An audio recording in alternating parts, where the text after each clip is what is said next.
Aujourd'hui, ce qu'on définit comme notre métier, et c'est quand vous êtes entrepreneur, c'est une interrogation de tous les instants, de dire mais qu'est-ce qui est notre valeur ajoutée, notre ADN, ce qu'on sait faire, ce qu'aiment nos clients, ce qu'ils reconnaissent en nous. Et dans le monde du conseil, de l'externalisation des services, les acteurs ne manquent pas. Et donc quand vous vous posez la question de dire mais comment est-ce qu'on peut se différencier ? Et on est arrivé à la conclusion que là où on voulait être les meilleurs, c'était dans l'implémentation.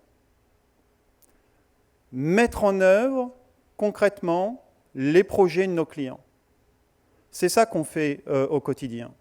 Donc on ne se voit pas comme une société de conseil, puisqu'au final on ne donne pas des conseils, on fait avec et pour nos clients.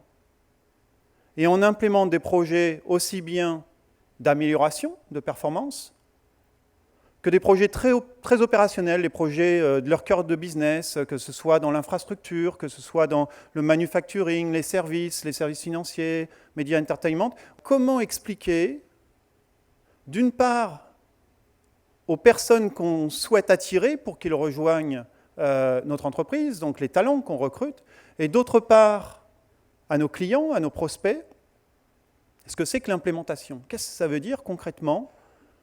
Implémenter et être bon dans l'implémentation.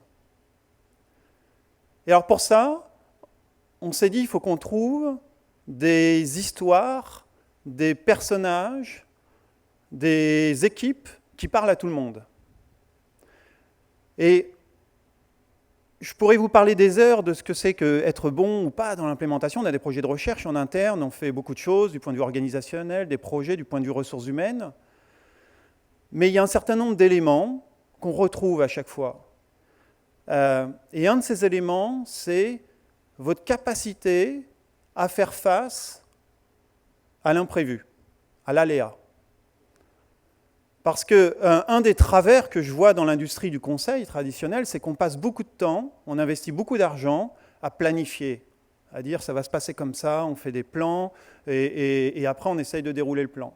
Et l'expérience montre, quand on connaît le terrain, on sait que ça ne va jamais se passer comme c'était prévu que ça se passe. D'ailleurs, il y a une phrase qu'on affectionne particulièrement chez nous, qui est de Yogi Berra, donc un coach de baseball, qui disait en théorie, la pratique et la théorie, c'est la même chose.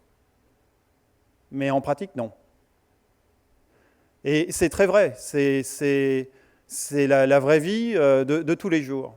C'est ça qu'on cherche chez nous, c'est dire qu'est-ce qui fait, et c'est toujours une histoire d'hommes et de femmes, qu'est-ce qui fait qu'en vous, vous avez ce plus ou cette capacité et comment le développer pour être bon et faire la différence dans l'atteinte de vos objectifs.